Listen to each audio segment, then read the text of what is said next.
Hello അസ്സലാമു അലൈക്കും. അപ്പോൾ ഇന്ന് ഞാൻ വന്നിട്ടുള്ളത് വളരെ ഡിഫറെൻ്റ് ആയിട്ടുള്ള ഒരു പുഡിങ്ങിൻ്റെ റെസിപ്പി ആയിട്ടാണ്. പാഷൻ ഫ്രൂട്ട് പുഡിംഗ് ആണ്. ജലാറ്റിനോ ചൈന ഗ്രാസ് ഒന്നും വേണ്ട, നമുക്ക് ഈസി ആയിട്ട് ചെയ്തെടുക്കാൻ പറ്റുന്ന ഒരു പുഡിംഗ് കൂടിയാണ് കേട്ടോ. അപ്പോൾ എല്ലാവരും ട്രൈ ചെയ്ത് നോക്കാം. നമുക്കിതെങ്ങനെയാണ് ചെയ്യുന്നതെന്ന് വേഗം നോക്കിയിട്ട് വരാം. അപ്പോൾ ആദ്യം തന്നെ നമുക്ക് പാഷൻ ഫ്രൂട്ടിൻ്റെ പൾപ്പ് ഒന്ന് വേവിച്ചെടുക്കാം. ഞാൻ അവിടെ ഒരു കപ്പ് എടുത്തിട്ടുണ്ട്, കൂടുതൽ എടുത്താലും കുഴപ്പമൊന്നുമില്ല. അതൊന്ന് ചൂടായി വരുന്ന സമയത്ത് നമുക്കിതിലേക്ക് ആവശ്യത്തിന് പഞ്ചസാര ചേർത്ത് കൊടുക്കാം. അപ്പോൾ ഞാൻ 1/4 കപ്പേ ചേർത്തിട്ടുള്ളൂ.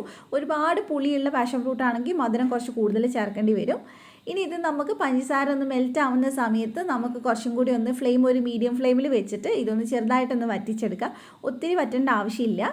ചെറുതായിട്ടൊന്ന് കുറുകുന്ന സമയത്ത് നമുക്ക് ഫ്ലെയിം അങ്ങ് ഓഫ് ചെയ്യാം. ഇപ്പോൾ ഏകദേശം റെഡി ആയിട്ടുണ്ട്. അപ്പോൾ ഫ്ലെയിം ഓഫ് ചെയ്ത് നമുക്ക് മാറ്റി വെക്കാം. അപ്പോൾ ഇനി നമ്മൾ പുഡിംഗ് ഉണ്ടാക്കാൻ തുടങ്ങുകയാണ്. അപ്പോൾ ഒരു പാൻ എടുത്തിട്ട് അതിലേക്ക് ഞാനൊരു 1/4 കപ്പ് കോൺഫ്ലോർ ചേർത്ത് കൊടുക്കുന്നുണ്ട്.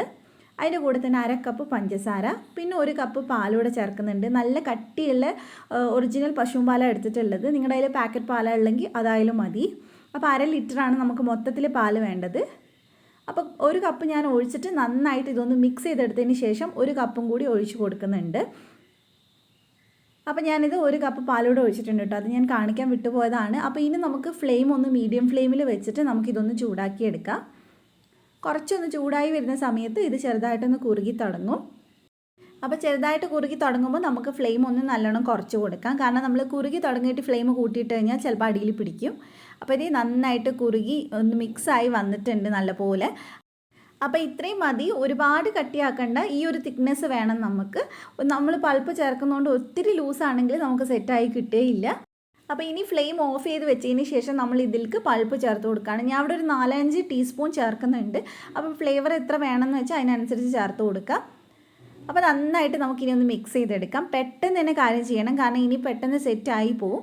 അപ്പോൾ നല്ലപോലെ മിക്സ് ചെയ്തതിന് ശേഷം നമുക്കിത് പുഡിംഗ് ട്രേയിലേക്ക് ഒഴിച്ചു കൊടുക്കാം. പുഡിംഗ് ട്രേ ഇല്ലെങ്കിൽ നിങ്ങൾ ഏത് പാത്രത്തിലാണോ സെറ്റ് ചെയ്യുന്നത് അതിനകത്തോട്ട് വെച്ച് കൊടുത്താൽ മതി. അപ്പോൾ ഞാൻ ട്രേയിൽ ഓൾറെഡി ബട്ടർ ഒന്ന് സ്പ്രെഡ് ചെയ്ത് വെച്ചിട്ടുണ്ട്. ബട്ടറോ നെയ്യോ എന്തെങ്കിലും ഒന്ന് തേച്ച് കൊടുക്കാം, നമുക്ക് പെട്ടെന്ന് കട്ട് ചെയ്ത് കിട്ടാൻ വേണ്ടിയിട്ടാണ്. അപ്പോൾ എല്ലാം ഒഴിച്ചിട്ടുണ്ട്. ഇനി നമുക്ക് ചൂടാറിയതിന് ശേഷം 1 മണിക്കൂർ ഫ്രിഡ്ജിലൊന്ന് സെറ്റ് ചെയ്ത് വെക്കണം. അതിനുശേഷം നമ്മൾ ഇതിൻ്റെ മേലെ കുറച്ചും കൂടെ നമ്മുടെ പൾപ്പ് ഇട്ട് കൊടുക്കുന്നുണ്ട് ഗാർണിഷ് ചെയ്യാനായിട്ട്.